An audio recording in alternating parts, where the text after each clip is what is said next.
Hello student, मैं Dharmpal sir आप सभी विद्यार्थियों को द एजुकेशन जोन के यूट्यूब चैनल पर हार्दिक स्वागत करता हूं। आइए हम लोग जो है आज 9th क्लास का एक वीडियो स्टार्ट करते हैं। इस चैप्टर का नाम है बहुपद। बहुपद को हम लोग इंग्लिश में पोलिनोमियल कहते हैं। ध्यान दीजिएगा बोर्ड पे सब लोग। बहुपद को इंग्लिश में हम लोग पोलिनोमियल कहते हैं। क्लास 9th का है।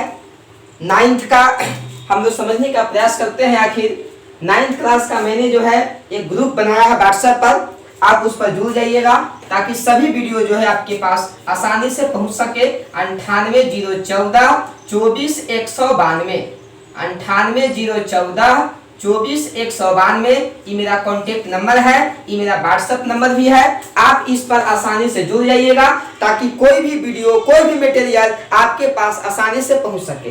चलिए हम लोग जो है आज स्टार्ट करने जा रहे हैं 9th क्लास का एक टॉपिक है जिसका नाम है बहुपद। बहुपद को कहते हैं पोलिनोमियल। क्या कहते हैं बाबू? पोलिनोमियल। बहुपद को हम लोग दो भागों में बांटते हैं।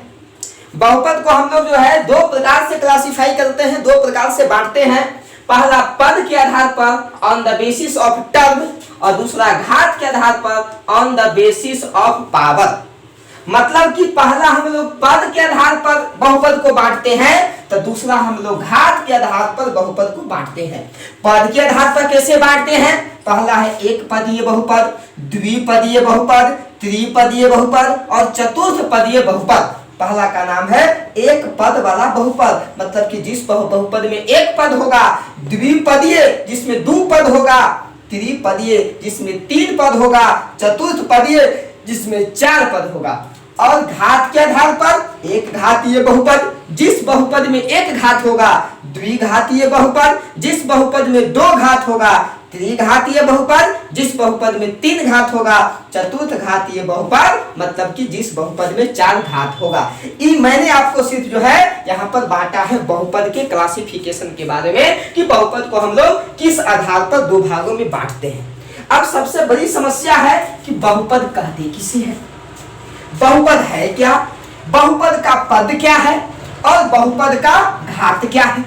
जब तक आप बहुपद के पद को नहीं समझिएगा, जब तक आप बहुपद के घात को नहीं समझिएगा, तब तक यह प्रकार भी आपको समझ में नहीं आएगा, तब तक यह भी प्रकार आपको समझ में नहीं आएगा।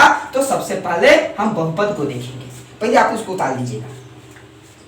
एजुकेशन जो मेरा ऑनलाइन चैनल का नाम है, इसका मैं इंस्ट्रक्टर हूं और ये आपका हेल्प लाइन नंबर है। आप इस पर जुड़ सकते हैं हमसे, ये आपका व्हाट्सएप नंबर भी है। इसको पहले आप स्क्रीनशॉट कीजिए या पाउज करके जो है इसको अपने कॉपी में पहले उतार दीजिए। चलिए, अब सबसे बड़ी समस्या है कि बहुपद को समझने के लिए, ध्यान दीजिएगा बोर्ड पे बाबू, बहुपद को समझने के लिए हमको जानना पड़ेगा कि बीजीय व्यंजक क्या है, अलजेब्रिक एक्सप्रेशन क्या है। जब तक आप बीजीय व्यंजक को नहीं समझिएगा तब तक आपको बहुपद समझ में नहीं आएगा। तो आइए हम लोग सबसे पहले बीजीय व्यंजक को समझने का प्रयास करते हैं कि बीजीय व्यंजक क्या है। स्टार देके समझिएगा। बीजीय व्यंजक, बीजीय व्यंजक अंग्रेजी में कहा जाता है अलजेब्रिक एक्सप्रेशन। ये क्या है? जब तक आप बीजीय व्यंजक को नहीं समझिएगा तब तक आप बहुपद को नहीं समझ सकते हैं। तो बीजीय व्यंजक को समझना बहुत जरूरी है। क्या है बीजीय व्यंजक?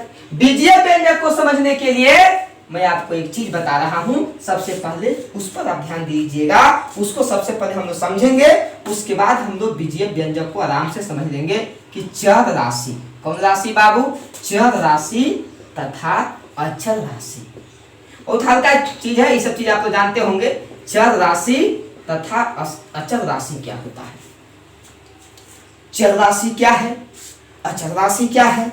इसको कहते हैं वेरिएबल क्वांटिटी, वेरिएबल, एंड इसको कहते हैं कांस्टेंट, कांस्टेंट और अंग्रेजी में कहते हैं राशि को क्वांटिटी।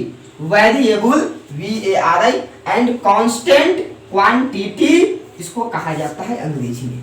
बाकी क्या है चर? चर किसे कहते हैं? आप तो जानते होंगे कि एक्स वाई जेड सबको हम लोग चर राशि कहते हैं। और जितने भी अंक नजर आता है उस सब को हम लोग जो है अचल राशि कहते हैं।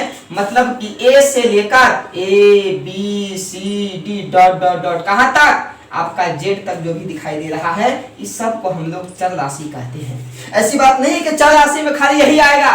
चल राशि में हम कह सकते हैं कि चल राशि में थीटा भी आएगा, बीटा भी आएगा, अल्फा भी आएगा, गामा भी आएगा, लैम्डा भी आएगा, यहाँ तक कि आपका पाई भी जो है चल राशि की श्रेणी में उसको हम रख सकते हैं। क्योंकि एक पाई और एक वाव पाई तो हो जाएगा आपके पास में 2 पाई। इसका मतलब कि इसको हम चल राशि के श्रेणी में रख सकते हैं।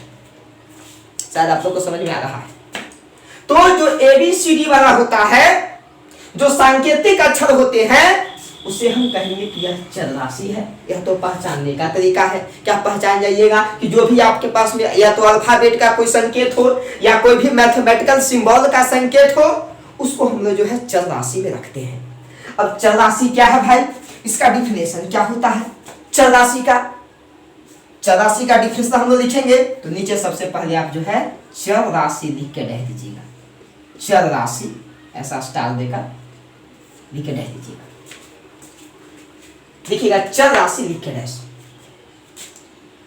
नीचे ऐसा डैश देकर लिखिएगा वैसा राशि, वैसा राशि, वैसा राशि, वैसा राशि जिसका मान, जिसका मान, जिसका मान, जिसका मान गणितीय संक्रिया के दौरान, गणितीय संक्रिया देखिए बोर्ड पे लिखा हुआ है बाबू, गणितीय संक्रिया, वैसा मान वह राशि, वह राशि जिसका मान गणितीय संक्रिया के दौरान, गणितीय संक्रिया के दौरान बदलते रहता है, गणितीय संक्रिया के दौरान बदलते रहता है, बदलते रहता है, उसे चर राशि कहा जाता है, उसे चर राशि कहा जाता है, उसे चर राशि कहा जाता है। जैसे उसे चर राशि कहा जाता है जैसे ए बी सी डी कहां तक, जेड तक, theta beta alpha gamma lambda etc, ये सब आपका क्या है चर राशि का उदाहरण है। ठीक है बाबू, इसको उतार दीजिएगा। चल राशि का एग्जाम्पल है आपके पास, मतलब कि इसका मान बदलते रहता है गणितीय संक्रिया के दौरान। ऐसा बात ना है कि x का मान एकदम फिक्स है कि x का मान जब होगा तो 4 होगा, नहीं, x का मान बदलेगा भी। कहूं पर x का मान 4 होगा तो कहूं पर x का मान 5 होगा तो कहूं पर x का मान 6 भी होगा। मतलब कि जो भी आपके पास में वेरिएबल क्वांटिटी है, जो चल राशि है, इसका मान एक समान नहीं रहता है, इसका मान बदलते रहता है। तो जिसका मान बदलते रहता है उस राशि को हम लोग चल राशि कहते हैं। अब थोड़ा सा हम समझने का प्रयास करते हैं कि अचल राशि क्या होता है। ध्यान से समझिएगा। अब आप जो है अचल राशि लिख के रह दीजिएगा। अचल राशि, अचल राशि क्या है समझिएगा।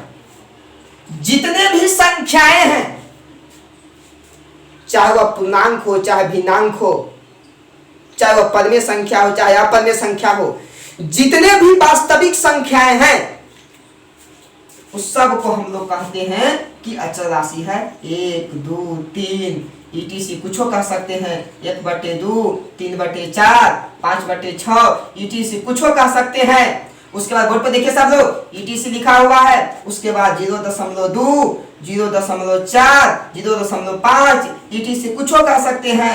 √3 रूट आपके पास में 5 रूट आपके पास में 6 ईटीसी जितने भी आपको संख्याएं यहाँ पर दिखाई दे रहे हैं, चाहे वह संख्या कैसनो हो, पूर्णांक में हो चाहे भिन्नांक में हो, चाहे दशमलव में हो चाहे रूट में हो, वह वास्तविक संख्या होना चाहिए। जो भी वास्तविक संख्याएं होते हैं उस सब को हम लोग कहते हैं कि यह अचल राशि है और इसका मान कभी नहीं बदलता है। इसका मान एकदम फिक्स है, इसका मान एकदम फिक्स रहता है। 2 है तो 2 रहेगा, 1 है तो 1 रहेगा, 4 है तो 4 रहेगा। मतलब कि वैसी राशि जिसका मान गणितीय संक्रिया के दौरान नहीं बदलता है, ज्यों का त्यों रहता है, उसे हम लोग कहते हैं कौन राशि बाबू? उसे कहते हैं अचल राशि। शायद आप समझ गए होंगे। अचल राशि टॉपिक बनाइएगा, नीचे ऐसा डैश देके देखिएगा, डैश देखा। अचल राशि हेडिंग बनाइएगा, नीचे डैश देके लिखिएगा। वैसा राशि, वैसा राशि, वैसा राशि, वैसा राशि, वैसा राशि जिसका मान, जिसका मान, जिसका मान, जिसका मान गणितीय संक्रिया के दौरान, जिसका मान गणितीय संक्रिया के दौरान, गणितीय संक्रिया के दौरान, गणितीय संक्रिया के दौरान, गणितीय संक्रिया के दौरान नहीं बदलता है, नहीं बदलता है, गणितीय संक्रिया के दौरान नहीं बदलता है, गणितीय संक्रिया के दौरान नहीं बदलता है, उसे उसे उसे अचल राशि कहा जाता है, उसे अचल राशि कहा जाता है, उसे अचल राशि कहा जाता है, उसे अचल राशि कहा जाता है। अब जैसे उतार दीजिएगा एग्जाम्पल में, इजी में लिख लीजिएगा बाबू। इजी का पूरा नाम सब लोग जानते होंगे, एग्जाम्पल ऑफ ग्रेसिया होता है। ई भी लिखिएगा, ई भी लिखिएगा, ई भी लिखिएगा, ई भी लिखिएगा। मतलब कि कोई भी यदि वास्तविक संख्या है, उस सभी वास्तविक संख्या को हम कहेंगे कि वह सब क्या है? अचल राशि है। ऐसे में आपका जब रियल नंबर चालू करूंगा और बताऊंगा वास्तविक संख्या कैसे होते हैं और अवास्तविक संख्या भी कैसे होते हैं। जल्दी उतार दीजिए उसको। चलिए, अभी तक मैंने आपको बताया चर राशि के बारे में और अचल राशि के बारे में। बहुपद को समझाने के लिए मैंने आपको बीजीय व्यंजक को समझाना चाहा। अब बीजीय व्यंजक को समझाने के लिए हमें चर राशि और अचल राशि की आवश्यकता पड़ा। आइए हम जब इसको समझ लिए हैं तब इसको भी आराम से समझ लेंगे। जब इसको समझ लेंगे तो बहुपद को भी हम लोग बहुत आसानी से समझ लेंगे। आइए अब समझते हैं बीजीय व्यंजक के बारे में। ध्यान से बोल के समझिएगा सभी। अब हम लोग बीजीय व्यंजक को समझने का प्रयास करते हैं कि बीजीय व्यंजक क्या होता है। आपको पता होना चाहिए, गणितीय चिन्ह तो आप तो जानते हैं ना, इसे गणितीय चिन्ह कहा जाता है। जोड़, प्लस, माइनस, गुना और इससे हम लोग भाग। अंग्रेजी में एडिशन, सब्सट्रैक्शन, मल्टीप्लिकेशन और डिवीजन कहा जाता है। ये गणितीय चिन्ह है। प्लस, माइनस, गुना, भाग। भाग को हम लोग इस प्रकार से भी सूचित करते हैं, ऐसा बटा से भी भाग कहा जाए, या ऐसा हम लोग इसे इस प्रकार से बटा से भी डिनोट करते हैं। ठीक है, यदि 1/2 लिखा हुआ है, इसका मतलब कि 1 और 2 के बीच में भाग ही है, मतलब कि 1 भाग 2 ही है। ऐसा आप लोग कंफ्यूज मत कीजिएगा कि बटा माने भी भाग होता है और भाग माने भी बटा होता है, दोनों बात आपस में क्या है? बराबर होती है। तो ये आपका गणितीय चिन्ह हो गया। अब देखिए, थोड़ा सा मैं बताना चाह रहा हूँ, ये तो आपका क्या है? चर राशि है कि अचल राशि है?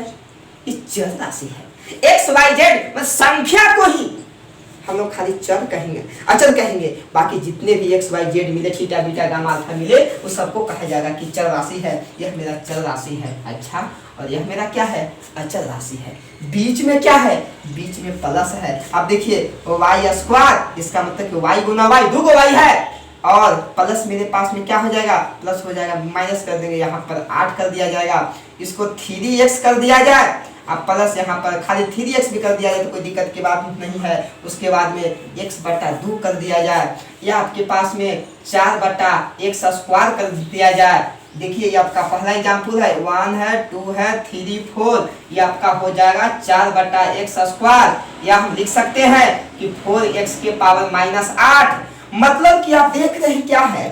एक चर है तो क्या है? अचल है। एक ही क्या है? चर, तो क्या है? अचल है। मतलब कि चर और अचल के बीच में कोई संबंध है। उस संबंध को प्लस है या तो माइनस है, या तो गुना है, या तो क्या है? भाग है। भाग है तो क्या? गुना है। मतलब कि चर या अचल राशियों को आपस में जोड़ने के लिए, दोनों के बीच में संबंध बताने के लिए, जब उसको हम लोग प्लस द्वारा जब उसे जोड़ देते हैं, प्लस या माइनस या गुना या भाग, मतलब कि गणितीय चिन्ह के द्वारा चर या अचल राशि को, चर या अचल राशि को गणितीय चिन्हों के द्वारा जब उसे प्रतिबंधित कर देते हैं, प्रतिबंधित करने का मतलब होता है कि गणितीय चिन्ह के द्वारा जब उसे बांध देते हैं। गणितीय चिन्ह कहने का मतलब है या तो जोड़ के द्वारा, या तो घटाव के द्वारा, या तो गुणा के द्वारा, या तो भाग के द्वारा, जब चर या अचल राशि को जब उसको प्रतिबंधित कर देते हैं गणितीय चिन्ह के द्वारा, मतलब कि चर या अचल राशि के बीच में जब जोड़ या घटाव या गुना या भाग जब लगा देते हैं, तब जो पूरा जो मेरा टर्म बनता है, ये पूरे टर्म को ही कहा जाता है बीजीय व्यंजक। इसी पूरा टर्म का नाम है बीजीय व्यंजक। ये आपका बीजीय व्यंजक।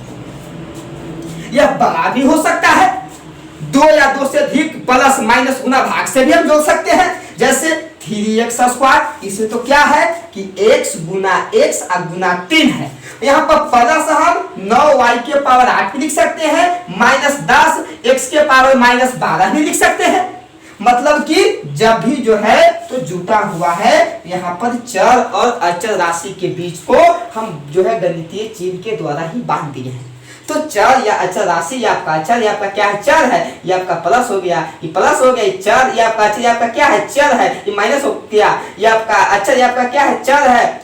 मेरा कहने का मतलब यहाँ पर गुना है, यहाँ पर गुना है, यहाँ पर गुना है, और यहाँ पर जोड़ है, यहाँ पर घटाव है, यहाँ पर गुना है। मतलब कि चर और अचल के बीच में या तो जोड़ लौकेगा, या तो घटाव लौकेगा, या तो गुना लौकेगा, या तो भाग लौकेगा। मतलब कि उसको जो है वही गणितीय चिन्हों के द्वारा यदि हम प्रतिबंधित कर देते हैं, बांध देते हैं, तब उसे कहा जाता है बीजीय व्यंजक। ये आपका बीजीय व्यंजक है। अलगे है कि कहेंगे कि यह चल राशि है, ये दो मेरा क्या है, अचल राशि है। लेकिन जब यही दोनों को हम x+2 लिख देंगे तभी हो जाएगा मेरा बीजीय व्यंजक। अब उम्मीद करते हैं कि आप समझ गए होंगे। एक बात इसमें और खासियत है, बीजीय व्यंजक हम यह नहीं देखते हैं कि क्या पावर मेरा माइनस में है कि प्लस में है, कुछ न है, चर है कि नहीं है, चाहे पावर प्लस में रहे चाहे पावर माइनस में रहे, लेकिन चर और अचल के बीच में समझ रहना चाहिए। मतलब कि बीजीय व्यंजक में हम पावर पर ध्यान नहीं देते हैं, उसके घात पर ध्यान नहीं देते हैं कि घात में प्लस है कि माइनस है, उससे हमको कोई मतलब नहीं रहता है। ठीक है, ध्यान से आप समझ गए होंगे कि बीजीय व्यंजक क्या है। अब बीजीय व्यंजक हेडिंग बनाइएगा, नीचे ऐसा डैश लिखिएगा। बीजीय व्यंजक हेडिंग बनाइए, नीचे डैश लेके लिखिएगा। ये आपका एकदम शुरुआत है, कहूँ भी परेशानी होगा कमेंट कीजिएगा, हम अपनी ओर से आपको बेहतर देने का प्रयास कर रहे हैं। चलिए हेडिंग बनाइए आप, बीजीय व्यंजक अलजेब्रिक एक्सप्रेशन, नीचे लिखिएगा डैश लिखा। बोला जाए बाबू, लिखिएगा नीचे डैश देखा। जब चर या अचल राशियों, जब चर या अचल राशियों को, जब चर या अचल राशियों को, जब चर या अचल राशियों को, जब चर या अचल राशियों को, चर या अचल राशियों को गणितीय चिन्हों द्वारा, गणितीय चिन्हों द्वारा, गणितीय चिन्हों द्वारा, गणितीय चिन्हों द्वारा प्रतिबंधित कर देते हैं, गणितीय चिन्हों द्वारा, गणितीय चिन्हों द्वारा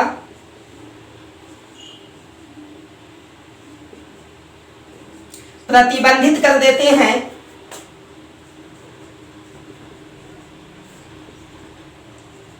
प्रतिबंधित कर देते हैं, तब प्रतिबंधित कर देते हैं, तब उसे बीजीय व्यंजक कहा जाता है।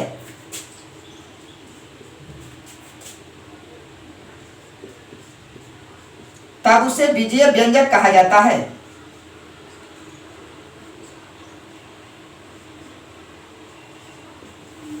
तब उसे बीजीय व्यंजक कहा जाता है। तब उसे बीजीय व्यंजक कहा जाता है। इसको आप जैसे उतार लीजिएगा, सिर्फ चर देखना है और अचल देखना है, वो प्लस में हो चाहे माइनस में हो, चाहे उसका पावर प्लस हो चाहे उसका पावर माइनस हो, इससे हमको कोई मतलब नहीं है। मतलब है कि चर और अचर के बीच में गणितीय चिन्ह है कि नहीं है, गणितीय चिन्ह द्वारा दोनों जुटा हुआ है कि नहीं जुटा हुआ है। ठीक है, जैसे बता लीजिएगा जल्दी।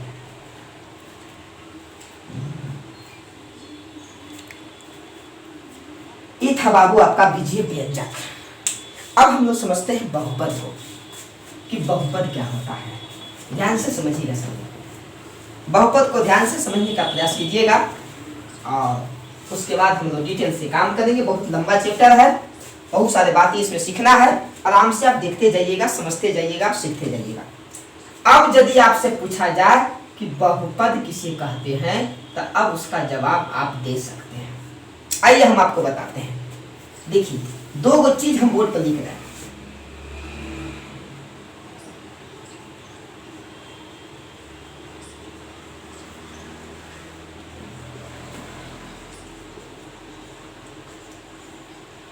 जेड है बाबू, जेड।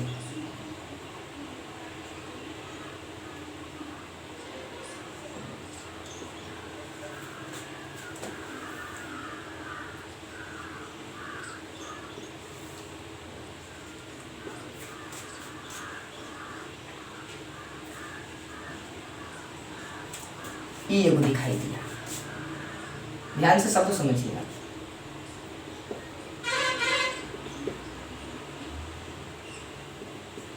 ये आपका चौथा है। एक और हम लिखने जा रहे हैं।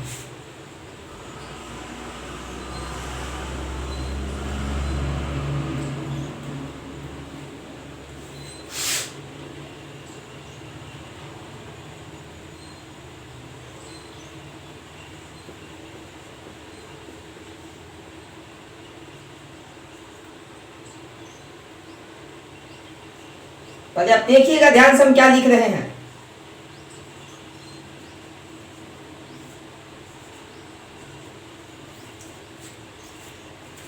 यहां से आपको बिल्कुल क्लियर हो जाएगा कि बहुपद क्या है। आपसे कुछ पूछा जाए कि क्या इस सब को इसको बीजीय व्यंजक कह सकते हैं, इस सब को हम बीजीय व्यंजक कह सकते हैं। अच्छा, इसको भी बीजीय व्यंजक कह सकते हैं। हाँ, इसको भी बीजीय व्यंजक हम कह सकते हैं। मतलब कि यह दोनों बीजीय व्यंजक है, लेकिन इसमें दोनों बहुपद नहीं है। एक बहुपद है तो एक बहुपद नहीं है। क्या ये भी बीजीय व्यंजक है और यह भी बीजीय व्यंजक है? यह भी चर और अचर के बीच में गणितीय चिन्हों द्वारा बना हुआ है और इसको भी चर और अचर को गणितीय चिन्हों द्वारा बांधा गया है।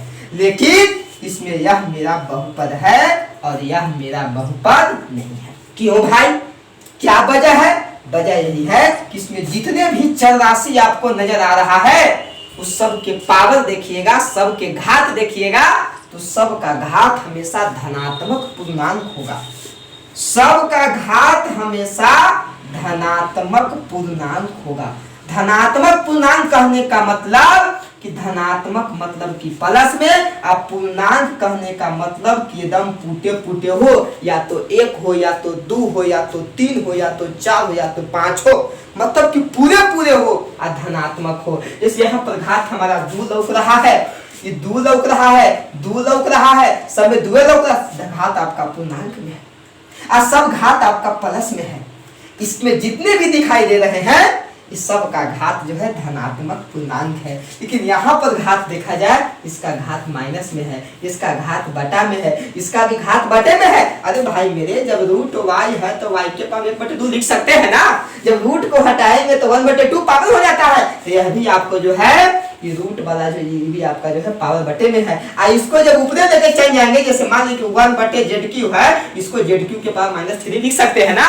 इसका मतलब यह भी जो है पावर क्या है, माइनस में है। मेरा कहने का मतलब है कि वैसा बीजीय व्यंजक जिसमें चर राशि का पावर माइनस में नहीं हो, वैसा बीजीय व्यंजक जिसके चर राशि का पावर माइनस में नहीं हो, चर राशि का पावर बट्टा में नहीं हो, और चर राशि पर रूट नहीं हो और चर राशि नीचे जो है बटा में नहीं हो। यदि चर राशि नीचे बटा में आ जाएगा इसका मतलब -1 होगा। चर राशि पर यदि रूट हो जाएगा इसका मतलब कि पावर बटा में हो जाएगा।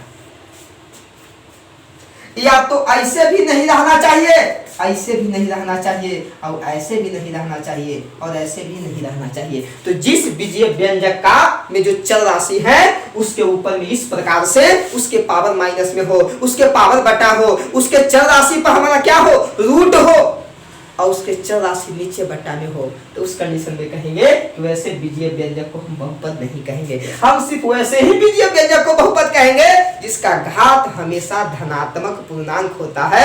मतलब उसका पावर देखा जाए तो पावर हमेशा प्लस में लौकेगा और फुटे फुटे लौकेगा। इस सब को देखिएगा, जितने भी इसमें चर राशि मिलेंगे, चाहे यहाँ पर देखिए, चाहे यहाँ पर हम 8 कह दें, चाहे यहाँ पर हम आपको 10 कह दें, चाहे यहाँ पर हम आपको 15 कह दें, ये सब आपका धनात्मक पूर्णांक है। माइनस नहीं रहना चाहिए, अचल राशि पर रूट नहीं रहना चाहिए। मतलब कि यह दोनों बीजीय व्यंजक है लेकिन दोनों बहुपद नहीं है। इसका मतलब कि अब बताइए, यह भी बीजीय व्यंजक भी है अब बहुपद भी है। मतलब कि सभी बहुपद को हम बीजीय व्यंजक कह सकते हैं लेकिन सभी बीजीय व्यंजक को हम बहुपद नहीं कह सकते हैं। अब हमको पूर्ण भरोसा है कि शायद आप लोग को समझ में आ गया होगा। ठीक है, ई आपका क्या है, लिखेंगे यहाँ पर कि ई आपका बहुपद है। ई आपका क्या है बाबू, लिखेंगे कि यह आपका बहुपद नहीं है। ई आपका बहुपद नहीं है, लेकिन बीजीय व्यंजक दोनों है। ये भी बीजीय व्यंजक है और ये भी बीजीय व्यंजक है। चलिए ठीक है, धन्यवाद, बहुत अच्छा। आप जो है नीचे ऐसा बहुपद लिख दीजिएगा। अब टॉपिक बनाइएगा बहुपद, टॉपिक बनाइएगा बहुपद बाबू। लिखिएगा नीचे डैश का, वैसा बीजीय व्यंजक, वैसा बीजीय व्यंजक, वैसा बीजीय व्यंजक जिसका घात, वैसा बीजीय व्यंजक जिसका घात, जिसका घात हमेशा, जिसका घात हमेशा धनात्मक पूर्णांक होता है, जिसका घात हमेशा धनात्मक पूर्णांक होता है, धनात्मक पूर्णांक होता है, धनात्मक पूर्णांक होता है, उसे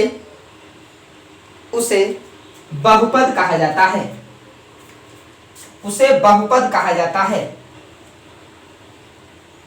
उसे बहुपद कहा जाता है।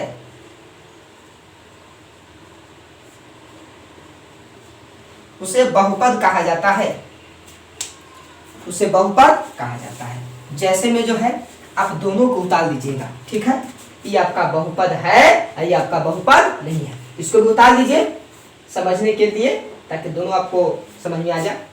उतार लीजिएगा, दोनों उतार लीजिएगा। पहले यह दोनों को उतारिए, बहुपद है बहुपद नहीं है। ये भी आप समझने के लिए उतार सकते हैं, इस प्रकार से भी रहेगा तो उसको बहुपद हम लोग नहीं कहेंगे।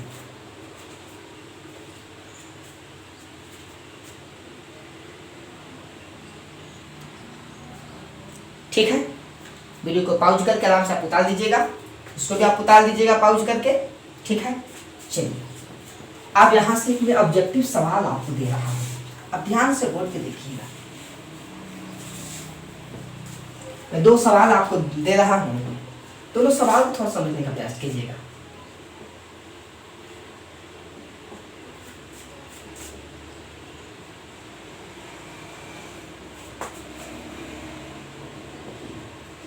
ऐसे बुक में आपको सवाल बने बने मिलेगा, आप लोग चुनिएगा निम्न में कौन बहुपद नहीं है।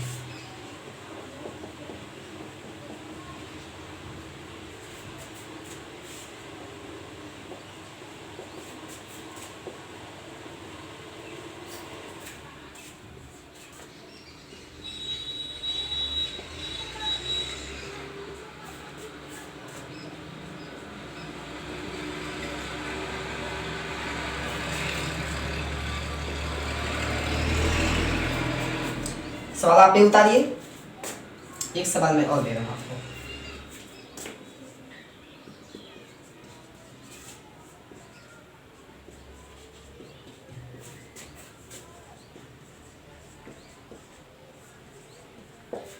निम्न में कौन बहुपद है?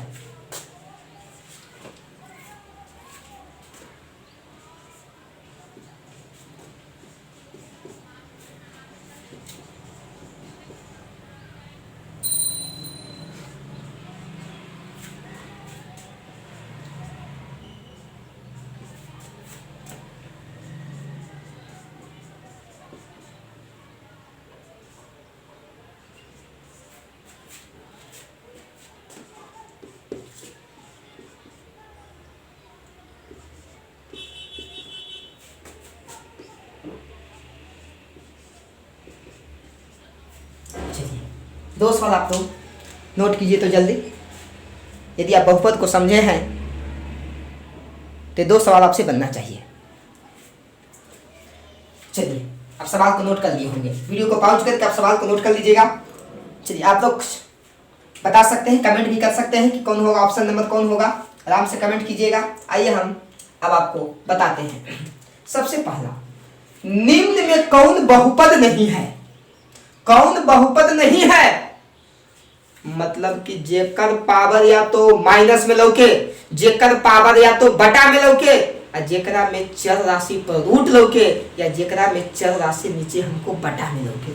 चलिए कौन बहुपद नहीं है? ये मेरा बहुपद है, कारण इसमें जो है प्रमुख घात हमारा जो है माइनस में नहीं है, चर राशि पर रूट भी नहीं है, पावर माइनस में भी नहीं है, और चर राशि नीचे भी नहीं है। ये भी मेरा बहुपद है। यह भी मेरा बहुपद रोक रहा है। यह मेरा लगता है कि बहुपद नहीं है। काहे? यहाँ पर चर राशि पर देखिए कि रूट चढ़ा हुआ है, इसका मतलब कि इसको आप आराम से रंग दीजिएगा। चलिए पहला हो गया। दूसरा देखिएगा, निम्न में कौन बहुपद है? ये तो बहुपद नहीं है। काहे नहीं है? क्योंकि चर राशि नीचे हमारा बटा में आ गया। यह भी बहुपद नहीं है, काहे कि चर राशि पर क्या आ गया? रूट आ गया। यह भी बहुपद नहीं है, काहे कि चर राशि का पावर क्या है? माइनस है। यह बहुपद है क्योंकि चर राशि y है, चर राशि y है, यहाँ भी पावर प्लस में है, यहाँ भी पावर प्लस में है, इसका मतलब कि यह हमारा बहुपद है।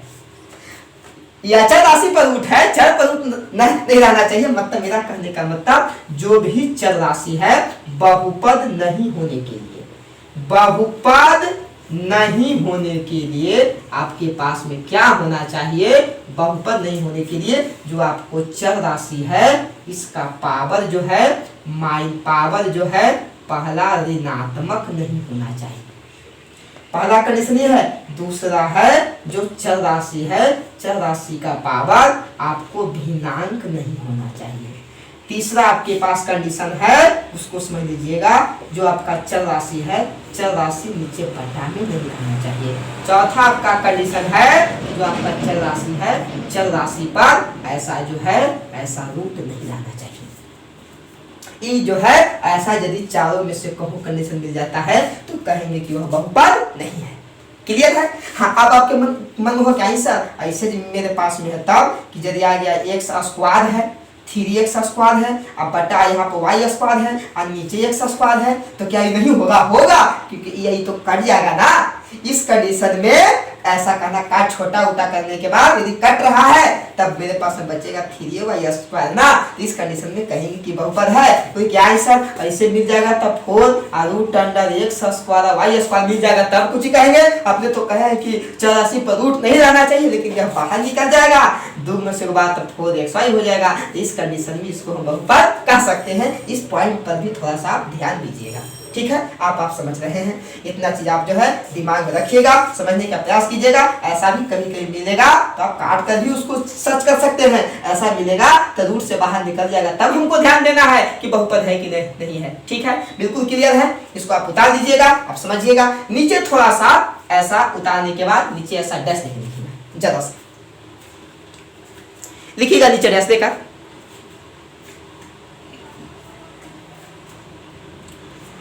सभी बहुपद को